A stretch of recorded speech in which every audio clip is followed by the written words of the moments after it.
This episode may contain content of a graphic nature, including descriptions of physical and sexual violence against adults, children, and animals. Listener discretion is advised. Hi everyone, I'm Talia. And I'm Tanya. And together we are Crimes and Consequences, a true crime podcast.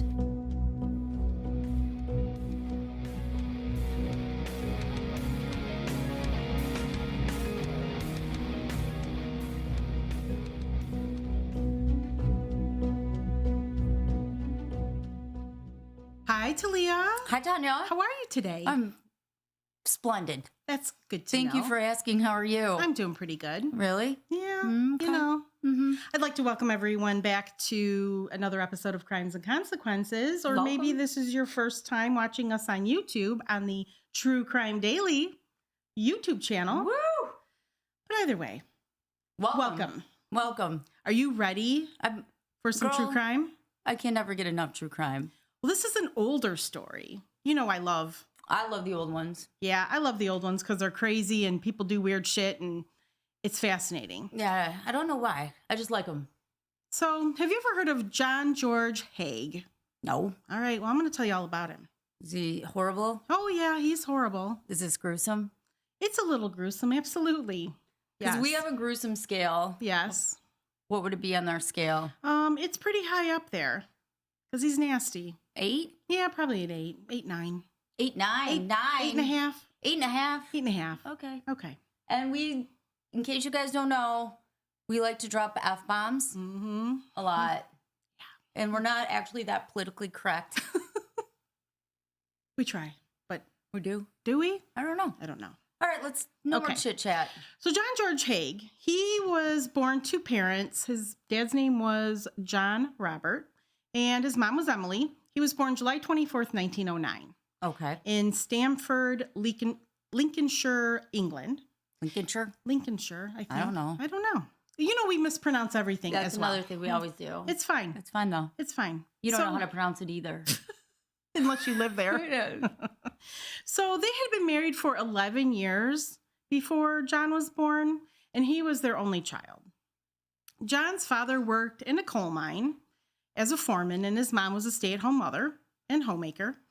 John Robert and Emily were members of the Plymouth Brethren, which is a very old school, very conservative, very religious, very anti-modern Protestant religious group. What the hell is that?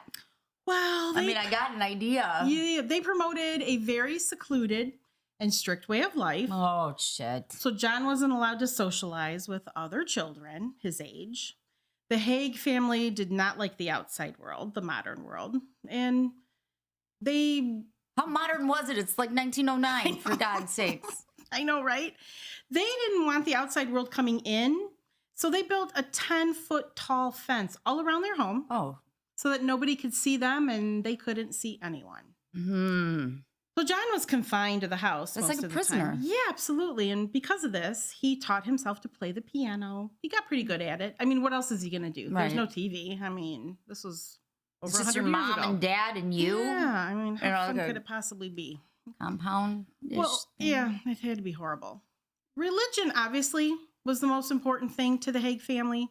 And John's parents often told him religious stories or parables. And if he ever misbehaved, his father would say to him, quote, "Do not grieve the Lord behaving so," end quote. So he's always, Do not grieve the Lord behaving so?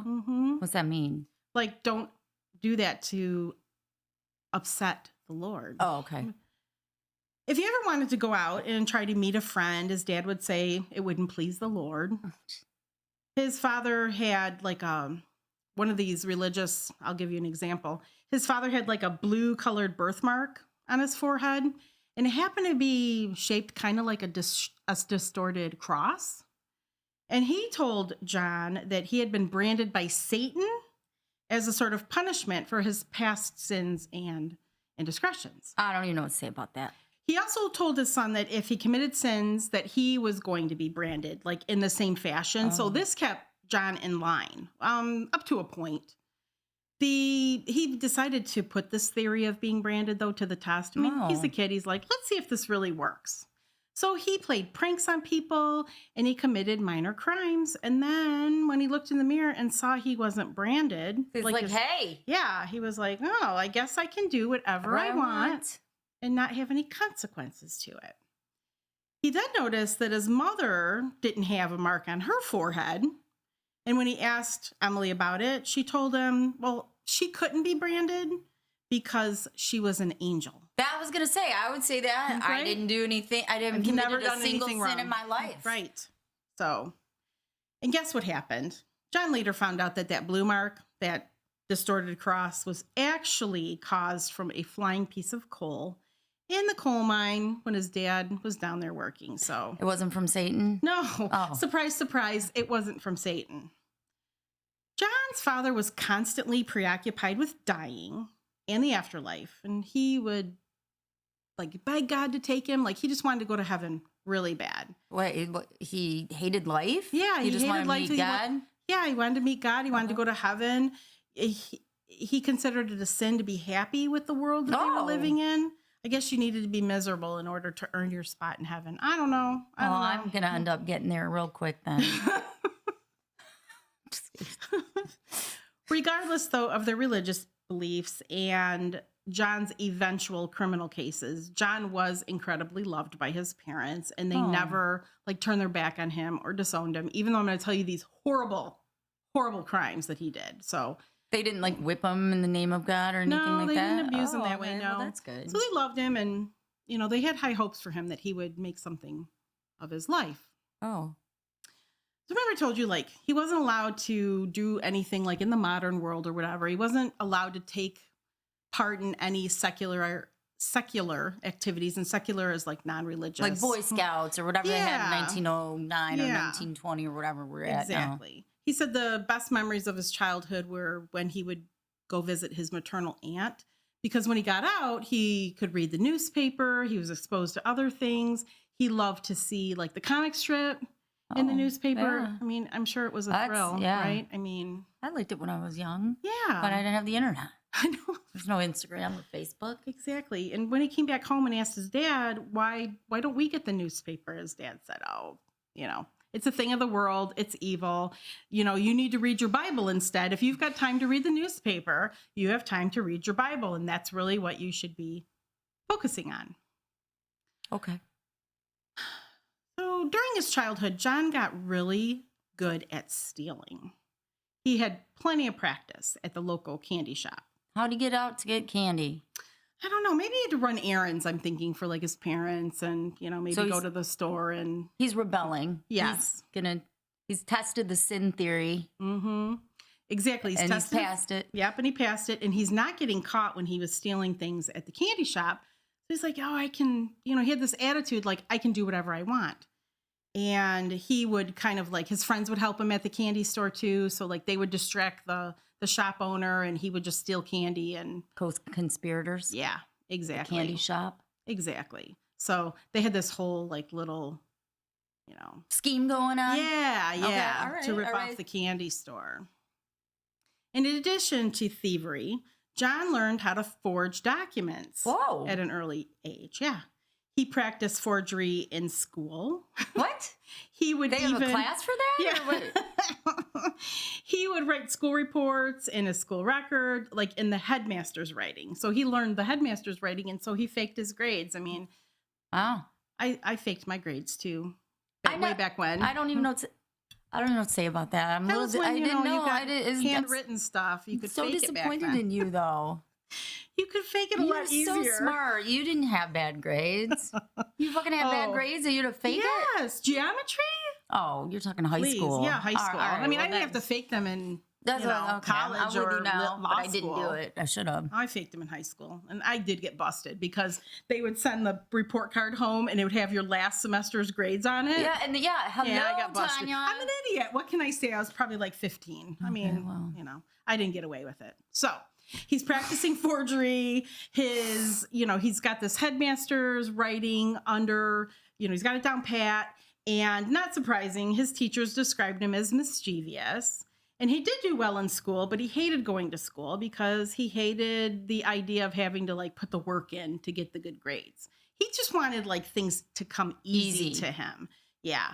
Well, don't we all? He wanted to cut corners in any way that he possibly could.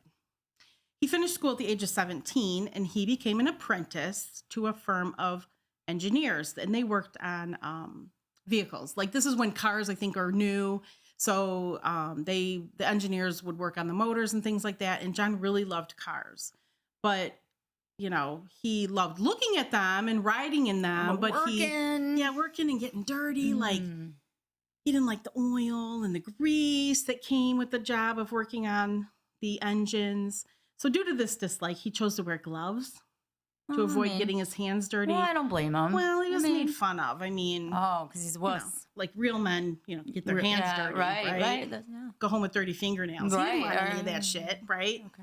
He's made fun of, and you know, but that didn't stop him from doing it. But it did cause him to quit that job early in the apprenticeship. Okay, because he wore gloves and was made fun of. Yeah, he stayed there about a year.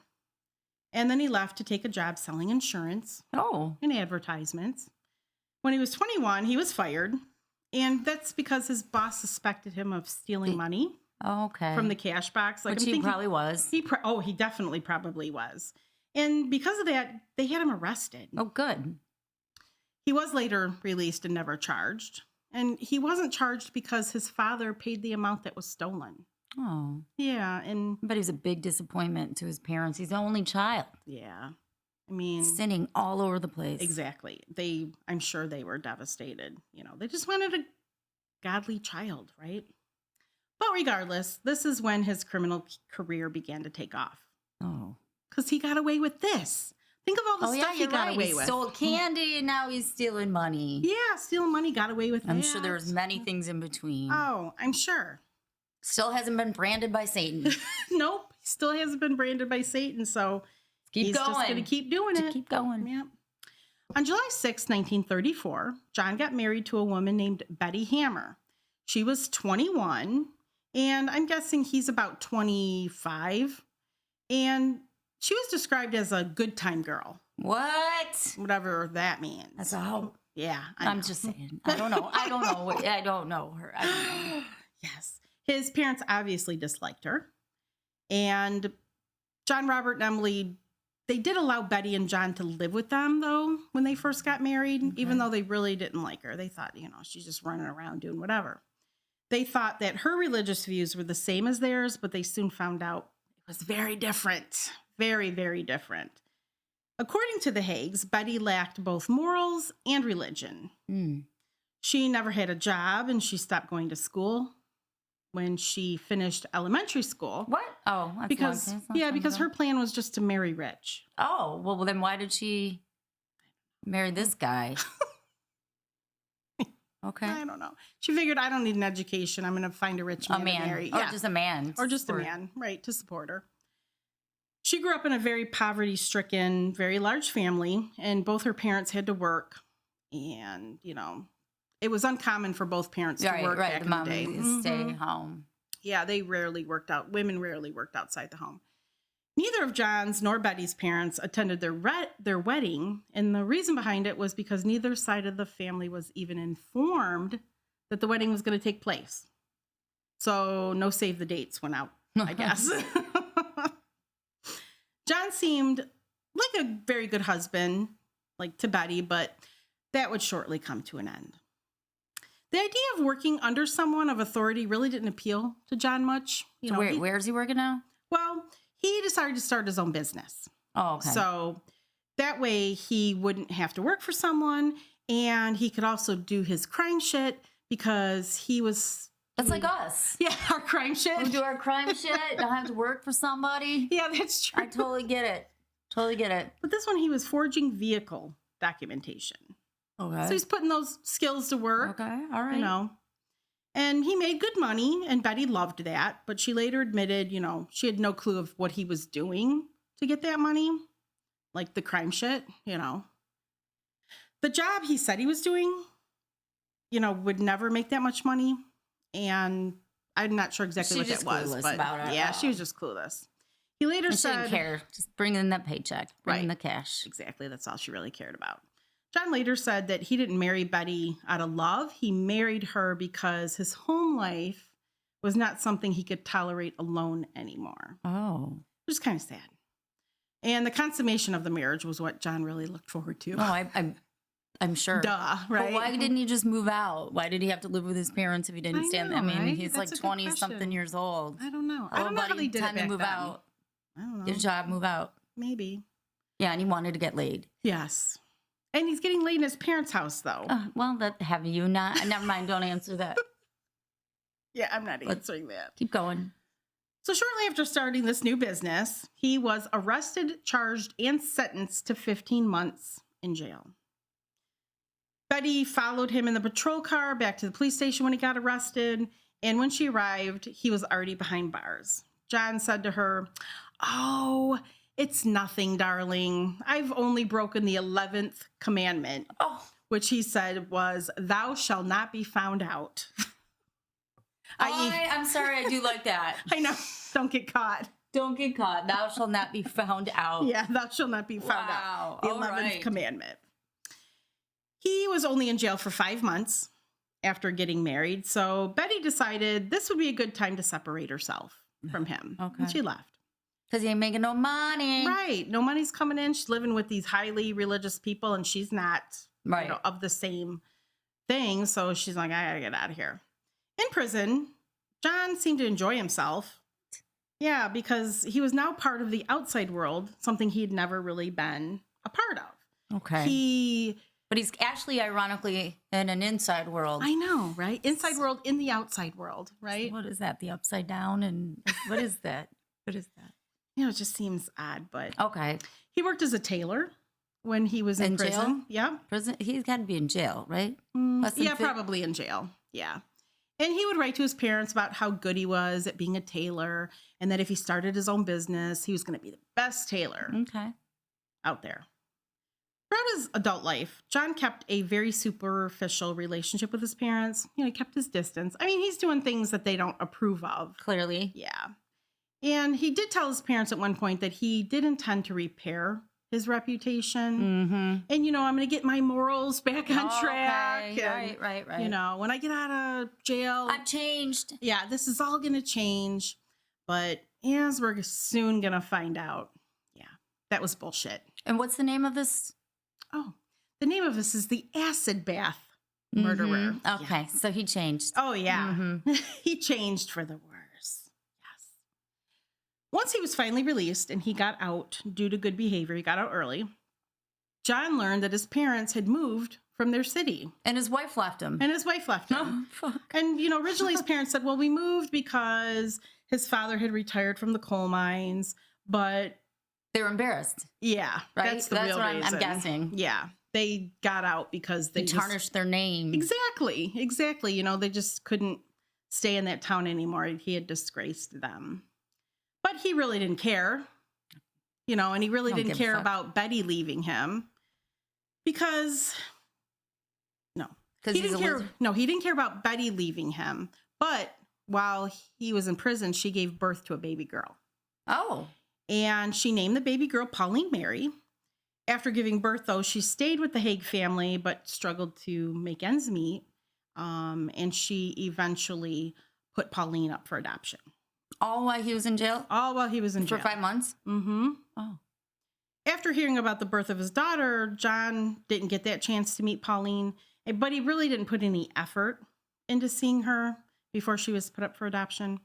You know, I mean, times have changed. You can't really be married, have a baby, and just place your child for adoption. And the husband has no say. Right. We've done adoptions. We're attorneys. But we won't talk about that. No. And he actually denied that he was even Pauline's father. So. Okay, here we go. Exactly. So maybe he just didn't care. In case you haven't realized it, John's really self-centered. No. He's shallow. And after Betty moved out of the Haigh home, John and she only saw each other once, and it was an accident. They ran into each other while they were both just walking down the street, like they ran into. Awkward. Yeah. Awkward. John's like, hey, how you doing? Hey, and Betty says, you know what, I don't want anything to do with you. Like, leave me alone. So then John went on to insult her by saying that we were never even legally married. And I have another wife, actually. What? Which is bullshit. Bullshit. But he's trying to say, like, their marriage wasn't valid. He's just stupid. And so Betty threw her wedding ring away, but she felt relieved. She was like, good, he's out of my life and whatever. She went on to marry a man named Adam. But she never divorced John. Officially, but they were never married officially or whatever. Who knows? Whatever. I mean, it was largely frowned upon back then for a woman to get divorced, and the process was really expensive, so she just never bothered. Her second husband was killed while overseas in World War II. There's some bad luck. Yeah, but she got remarried again to a man named Dennis, and I don't know what happened to her. They lived happily ever after. Hopefully. Upon his release from jail, John started a dry cleaning business with a friend. His name was Major Plackett. Like his name was Major? His name was Major. Oh. So Major had defended John during his trial in 1934, and he was friends with John's father. Like a lawyer defended them? No, like to other people. Oh. Yeah. Since John had a lot of experience working as a tailor while locked up, like I told you, this dry cleaning business. Perfect. Yeah, they figured it was going to be a success. Yeah. And the business did take off. It was booming until Major was killed tragically in a car accident. And John didn't really want to put in the work, right, to run a business. Right. So he shut it down, and Major's widow was given the option, like, well, you can take it and continue on the dry cleaning business. She didn't want to do that. No. I'm sure it was a fuck ton of work. Yeah, I mean, no. So now John's got to figure out how to make some money. Well, I think he's figured that out already before. Exactly. So we're going to go to a life of swindling people, right? Swindler. Mm-hmm. So he's a scammer. Oh, yeah. Scam artist. And that time when he was in jail, he got out on good behavior. So he didn't even serve his full sentence. So he's like, I'm just going to start stealing shit and swindling people. There's no consequences. Yeah, there's really no consequences. But there are crimes and consequences. There are. But, if I go to jail, it's probably not going to be long. I'll just be good and, I'll get out. So he figures there's got to be this easier way. Yeah. I don't have to toil away at some office or toil away at my own business. Work. Right. So. Fuck that. We're going to do this. And he decided he was going to go after older, rich women. Oh, he's a gigolo. Yeah. Kind of sort of looks like Clark Gable. You know what Clark Gable looks like? Yeah, he was handsome. He was handsome. Like, John's kind of like the Wish version of Clark Gable.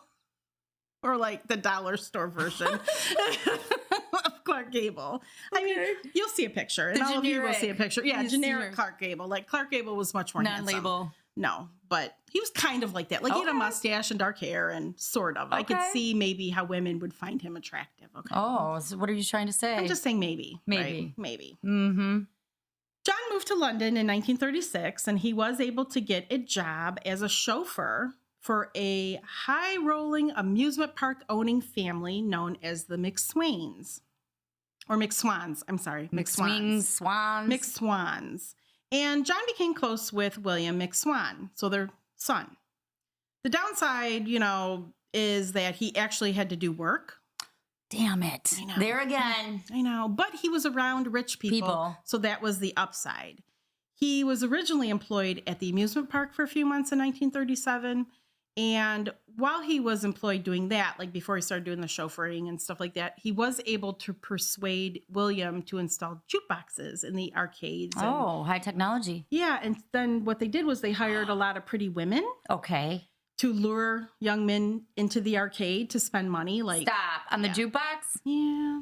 Really? I know. I mean, there's not a lot of entertainment options. Tough back then. Wow. I know. Oh, genius. Exactly, I guess. So fucking weird. Yeah. He was posing, while he's doing this, he's posing as a lawyer. Posing as a lawyer? He's got all kinds of shit going. I do that every day. So do you. I'm a lawyer in real life. I am actually a lawyer. Yes, me too. So he's posing as a lawyer named William Adamson, and he was selling fake stock shares. Why do lawyers sell stock shares? I don't know. People are so trusting, right? You say I'm a lawyer and people trust you. They either think you're like a smarmy asshole. I don't trust lawyers. Or they trust you. I don't know. I don't trust any lawyers. Well, it's because you know them. You know too many of them. He was caught. Okay, so he's selling these fake stock shares. He got caught because one of his clients noticed that he misspelled Guildford, which is where he said his office was allegedly located. Like on his letterhead, it was misspelled.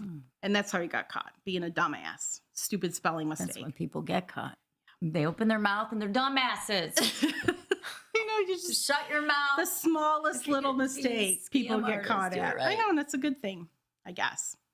So he ended up going to prison for 4 years on 4 years fraud charges. Oh, yeah. Wow.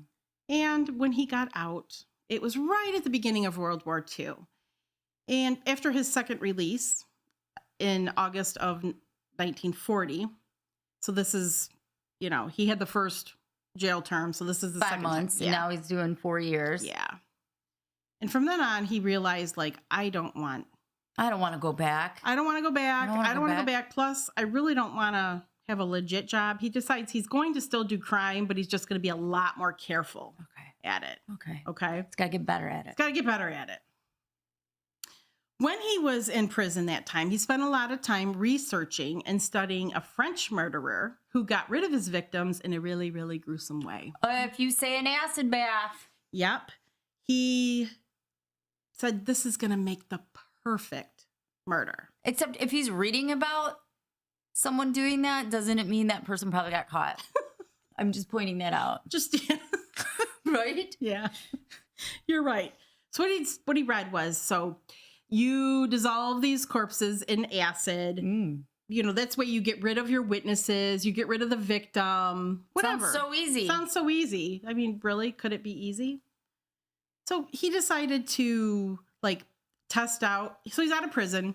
He's going to get some acid. He's going to test out, how long does it really take to dissolve, not a human being, but what he did was he experimented on mice first. So he's literally at this time willing and able to kill. Yes. As long as he can get away with it. As long as he can get away with it. I don't think he killed anyone before this. I think really it was just fraud and thievery and, those types like property crimes and whatever. So, but this is quite a jump. He's going to make quite the jump. He made these test runs. He caught mice. The test results came back and he discovered that acid can make the body of a mouse completely disintegrate in 30 minutes. Oh. So there was nothing left once you put a mouse. But a mouse is very small. Very small, that would right? Take a really long time for a human. I mean, I don't know. I'm just guessing based on that math. Exactly. He has to set up what he's going to do, right? He's got to set up his criminal scheme. So when he gets out of prison, he gets a job, a legit job, as an accountant in an engineering firm. How's he an accountant? I don't know. How do people get jobs? Hey, you just told me you did prison for 4 years. I don't need for fraud. Why would you make someone your accountant who went to prison for fraud? Well, they don't know, right? You can't really look anyone up. And he's also a lawyer, too. He's a lawyer, yeah. He's a fantastic guy, right? One night after getting out of work, he ran into his old friend, William McSwan. They were shooting shit at the bar. And William brought over his parents, who were Donald and Amy McSwan, and introduced them. William bragged about how great it was, working for his parents as a landlord, because William managed some properties that the McSwans owned, some beautiful properties, all over London. Because they own an amusement park too, right? Yeah, so they got a lot of money. They got a lot of money. And after hearing this, John's perking up because he's like, they've got some money, right? And he is checking them out and they're dressed really nice. And he starts to get a little jealous, thinking, they're rich and they have this wonderful lifestyle. After John and William were done catching up at the pub, John invited William into his basement of where he was living. But what William didn't know was that John was about to kill him. Why did he invite, hey, John, you want to come over to my basement? I know. I don't know what he said to him to entice him to get down there. Because he needs to try out this acid bath, right? He needs to see if it really works. So once John and William were in the basement, John took a lead pipe and he bashed William over the head with it. Oh, shit. Yeah, and once he knew that William was dead, he placed William's dead body into a 45-gallon metal drum that was filled with sulfuric acid. How do you not, like, I'm just curious. This is going to seem so random, but, like, you're dealing with all this acid. How do you not accidentally, like, burn yourself, too? I know. I can't Where even do you use get bleach. 45 I can't even use, gallons? I don't know. I can't bleach my clothes without getting, like, bleach. Like, Oh, I know. I On think have the same everything. problem. Well, I don't know how to. I don't know. Yeah, and Right. isn't that a little suspicious? I just need a whole bunch of acid. I need 45 gallons of acid. He might have even had more. Who knows? He puts William in the drum. I always wonder how a drum doesn't dissolve either, but that's a I whole nother always level. wondered That's a that. whole another question. That's chemistry, right? I don't know. I never was good at it. I loved chemistry, but I don't know. Anyway. I don't know.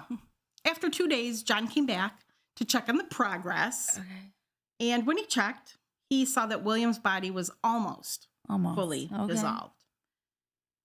The results now were sufficient enough for John to dump the remains down a manhole. Like, I don't know. I don't want to know what the condition was, but it was enough where they were probably unrecognizable Yeah. and he could just dump the liquid into the sewer. Well, how do you even get that? You have 45 gallons. How are you moving that? Filled with acid. Explain that to me. That's heavy. He got a dolly out and he was... There's acid too, though. With a... I don't know. No, there's And questions. nobody noticed. Nobody said shit. I mean, it's crazy. I know. I'll guess there's a will, there's a way. But he's in London. There should be tons of people around, right? I guess not. All right. William's parents now realize that their son is missing. They ran into John, said, "Hey, have you seen William?" Nope. No. He made up some bullshit. And he said, "Well, William was actually, he took off to Scotland because he's trying to avoid the draft. Because World War II. That's what John told the parents? Yeah. Okay. That's what John told the McSwans. He said, well, he ran off to Scotland because he's trying to avoid the draft. He doesn't want to get drafted into the army. And so they're like, okay. And he didn't tell his parents, but he told John. Yeah. Okay. Right. Yeah. He didn't tell his parents. He just took off. Right. And only told John. At this point, John pretty much takes William's place in the family. What? Yeah. What? He began living with Donald and Amy. He worked for them. What the fuck is that? Collecting the rents on their properties. Since Will is gone. Yeah, we need someone to fill in. Let me fill in. Yeah. And, come on, you can move into our mansion, which I'm sure they had. Once the war was over and William hadn't returned back to his family, this is when Donald and Amy became concerned. They knew something was fucked up. Yeah, but I'm surprised, they didn't get a letter. Right? Right? You would think, your son would write to them. I don't know. Use a false name and write a letter. You don't have to say, hey, Will. Yeah. Right. But anyway, Donald and Amy kept asking about William. John knew, okay, something has to happen. So on July 2nd, 1945, John lured Donald and Amy to the exact same basement where he had lured William. He enticed them by telling them William had returned for a surprise visit and that he was waiting for them in the basement. Okay. Don't go to your sense. parents' house. Makes sense. You it come makes home. complete fucking sense. Yeah. Well, they fell for it. They were so excited by the idea of seeing William again. They just followed whatever John wanted them to do. I'm sure he was good at manipulating. Obviously, he's a scammer. Yeah. And when they got into the basement, he bludgeoned them to death with the same metal pipe, and he threw their bodies into drums filled with sulfuric acid. But John wasn't finished with the McSwain. I'm sorry, I keep saying that. McSwan. McSwan. I'm sorry. There's no I in their name. McSwan. My bad. He posed as William and forged signatures, which gave him power of attorney to steal the McSwain's. There, I did it again. The McSwan's pension check. Sorry. Like swans. I'm sorry, like swans. Swans. He then sold their properties for £8,000 sterling, which is the equivalent to a little over $10,000 today. Oh, that's not that much. Oh, no, that was a little over $10,000 then. Now, today, it's worth $169,505. Okay. It was So, a chunk of money. don't get me wrong. I would like that amount of money, but I'm just saying. Yeah. I would think they'd be worth more. This was a lot of money for post-war Britain. Oh, yeah. And he used the money to move into the Onslow Court Hotel, which is in South Kensington. I guess this was a really, like, swanky hotel. Like, you know, where rich people all stayed. And he stayed there, like, as a tenant. So he just kind of moved into a hotel because he had the money to spend. But it only lasted, that money, that $169,000, only lasted him for 2 years until 1940. He made it last 2 years? Yeah. And what did he do with their bodies? Like, how long did what happened? Like, how long? Well, they dissolved. I don't know how long it took, but it had to have taken just a few days. And he dumped them in the same way. sewer. Same way. Yeah, what he did with William. Oh, man. That's so fucking gross. It's terrible. John had a severe gambling addiction. No, of course he did. And that's one of the other reasons why he pissed through that money so fast. And now he needed more money. Well, what's he going to do? Well, he decides he's going to get some new victims. Right, of course. John met Dr. Archibald Henderson and his wife Rose one day while he was pretending to be interested in the house that they were selling. They have their house up for sale, and he always dressed really nicely. So, of course, they have a beautiful home. He shows up, and he looks like he's a serious buyer for their house. Rose really liked John because he loved classical music. He could play the piano. He probably bullshitted them. They probably had a piano. He probably sat down and played the piano for them, and they were just like, oh, he's a lovely person. He's a lovely person. And she invited him to come back to their house to perform at their housewarming party for their, you know, when they sell the house and when they move into their new house. Like, come to our housewarming party, you can play the piano. Okay. While he was at their new home, John stole Dr. Henderson's revolver, and he uses it later. Spoiler alert, everyone. Oh, he's not using it. Oh, wait. Yeah. It's not dissolving the body yet. Okay. Yes. But John decided that his basement now was dirty? no place. No, yeah. You know, he still had the basement and had the hotel? Yeah. And, you know, it kind of reminded me, did you watch Breaking Bad? Of course. And they had the whole... Yes, I've seen. Yeah. Yep. He's like, okay, I can't do this anymore in this basement. So he decided to relocate his murder drums, these metal drums, to a small workshop that he rented out. And that was in West Sussex. On February 12th, 1948, John drove Dr. Henderson to his workshop. He told him, I'm working on a new invention, and I really want you to see it. So Dr. Henderson's like, sure. They walk into the workshop, and John shot Dr. Henderson in the head soon after they entered the workshop. You know, no hesitation. John then called Rose and said, you need to come immediately because your husband, Dr. Henderson's, gotten really sick, and he needs your help. So Rose rushed over, and when she got into the workshop, he shot her immediately in the head, killing her as well. He then forged their signatures on a letter that gave him power of attorney. Of course. He'll forging shit left and right, you know. I mean, I know. Back in the day, it's like, what'd you say, 48? Yeah, it's probably 1948. Right. Nobody checks. Nobody knows. This allowed him to sell all of their possessions. He got about the same amount of money that he received when he sold the McSwans property. Is it really worth putting bodies in acid? Apparently, Come on, man. This is a lot of work. Is it really that hard to just go to work, go to a job, instead of like killing people and putting them in drums? And I'm thinking the fumes. I don't know. Right. I don't have a lot of sulfuric acid, but I'm just thinking a basement. And I know, right? Breathing in that in, and seems a lot of work. I guess I don't know. It would. He apparently has no conscience either. Well, clearly that was established. Where's he swindling women? Oh, it comes. All right. Hold tight. John sold everything but their car and their dog, and he kept those for himself. Lucky dog. Yeah. He still loved cars and dogs, and he refused to get dirty. So for each murder he committed, he threw on rubber gloves, a rubber apron, rubber boots, and a gas mask. Oh, and he used that when he poured the acid. Okay, so, okay, yeah. He was that protected. makes sense. He's got it, too. Yeah, you were worried about his clothes? He wouldn't mess up his nice clothes. He had this rubber apron, and you can imagine. When you dissolve someone in acid, Yes. there is an intense heat. Yeah, that would right? make sense. That's generated by the reaction that human flesh, to acid, and that's what melts the bones. All right. Did you learn that in chemistry class? Yeah, sure I did. No, I didn't. Oh, okay. So it's just, liquefied. Yeah, okay. Yeah. That's nice. He has killed now 5 people, in case you weren't counting. He was just feeling invincible, as you can imagine. Just feel fucking gross. Yeah, he got away with Fucking these. gross. Nobody suspected anything. He's got money. And so he needed to update his acid bath workshop to a full-on warehouse. And this warehouse would be the spot where his 6th and final victim would meet her fate. John was still residing at this hotel, this Onslow Court Hotel, and one of his neighbors was 69-year-old Olive Durand Deacon. She caught his eye.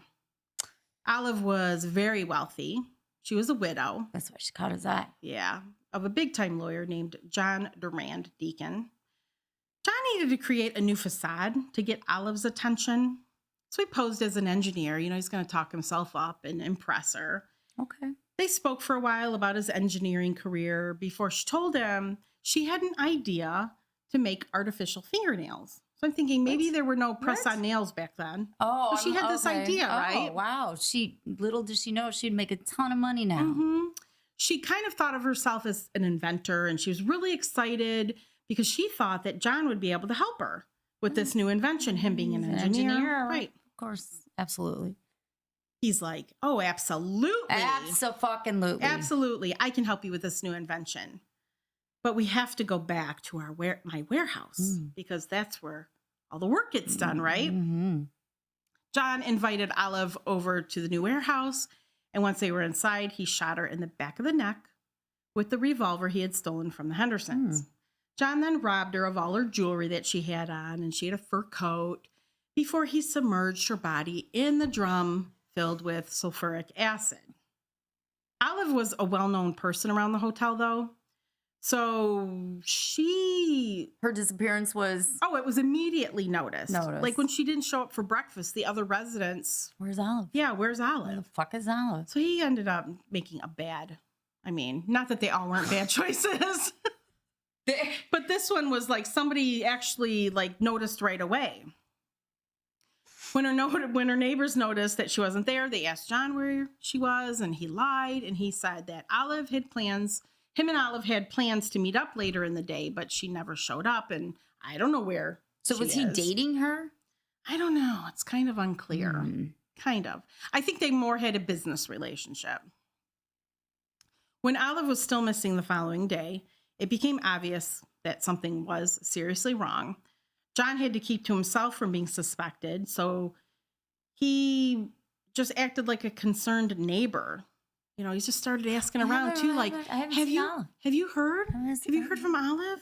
He's asking all the other residents if anybody's heard from her, and he volunteered to even tag along with the police. Hey, we hear about that all the time. Gets himself involved in the investigation. Oh, he's so fucking clever.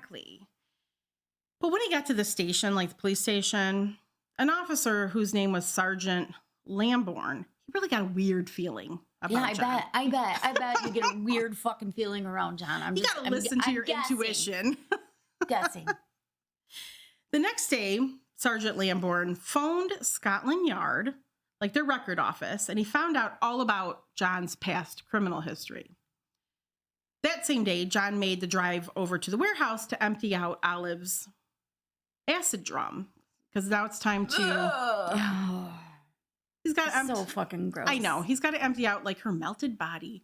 And he kind of fucked up because he poured some of it on the ground outside. It was just kind of messy. He missed the manhole? Yeah, he missed the manhole. He'd have poured some out on the... What? I know. And be careful, John. Be careful, John. Don't mess it up.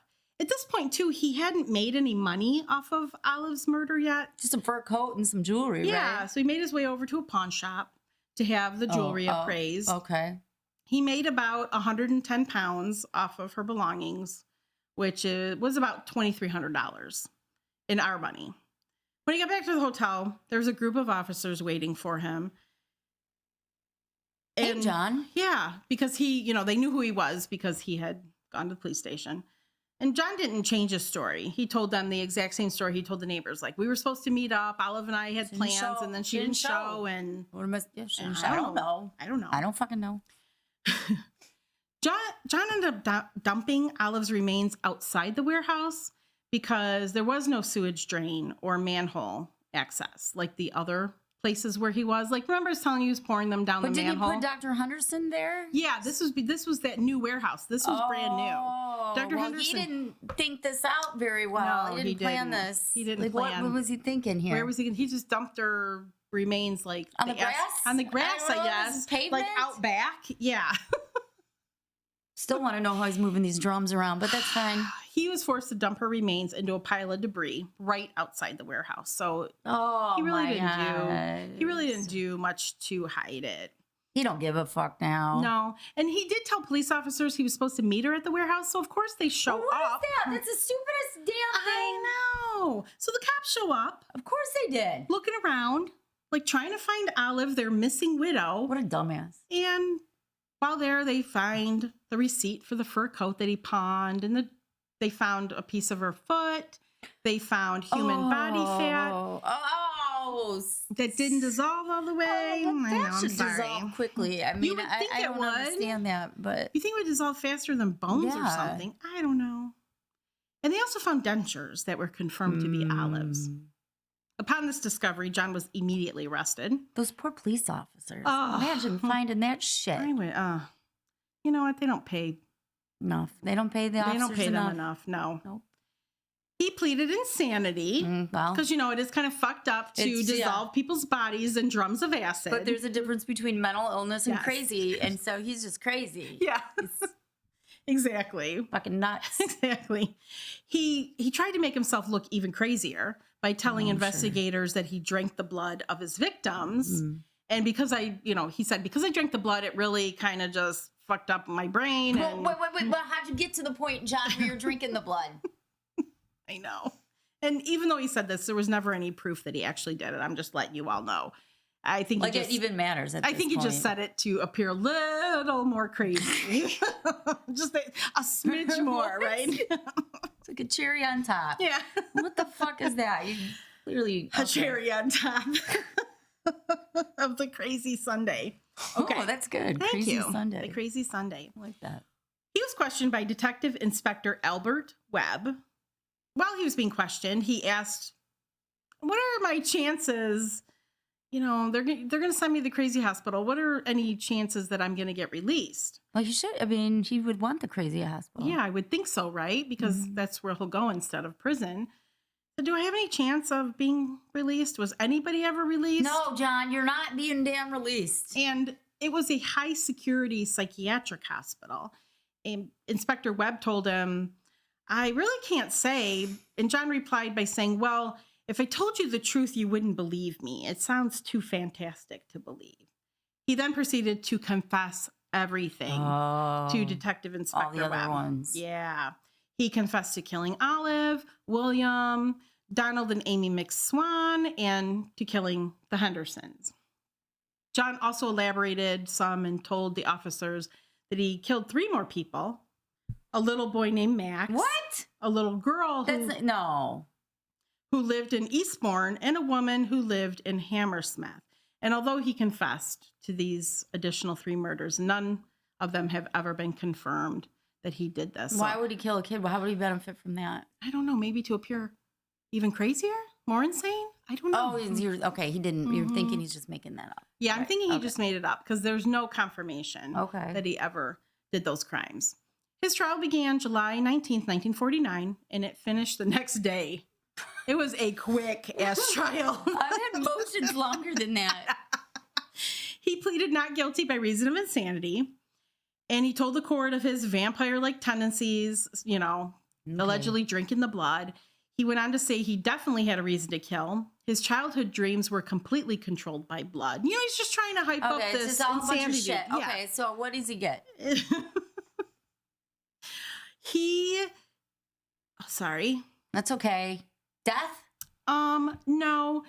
The trial's over. It takes the jury 15 minutes to find him guilty. Guilty. And after the verdict was read, the judge asked John, is there anything he wanted to say for himself? He said, no, nothing at all. I'm good. He was then sentenced to be executed via hanging. They should have, yeah. Yeah, while he was waiting, I know, they should have, right? While he was awaiting his execution in Wandsworth Prison, he thought it would be fun to give the execution a test run. So he asked one of the guards if he could have this trial run to ensure that death would come the day he made it to the gallows, make sure everything would go smoothly. And that was denied. Okay, good. Yeah, it was denied. Yeah. In the meantime, he spoke with a newspaper that financed his trial and told them his whole life story. He wrote letters to his girlfriend, because he had a girlfriend at the time, Barbara Stevens, and to his parents, since they didn't come to see him before his hanging. Well, I'd be... Yeah. I'd have mixed feelings if I was them. Yeah, I know. Before the hanging, he was fitted for a death mask, courtesy of Madame Tussauds. Oh. And on August 10th, 1949, the acid bath killer finally paid for his crimes. Yeah. The letter that he wrote to Barbara was found, and it read, I'm going to end our episode with this. Quote, it is difficult to say farewell under these circumstances, but you will understand that you will always be in my thoughts. You know I have been proud of our association. It has always been an honorable one. I shall remember your great kindness and devotion. Now I must leave you. End quote. Oh, how fucking sweet. You know, what a bizarre little letter, right? Barbara would be like, no.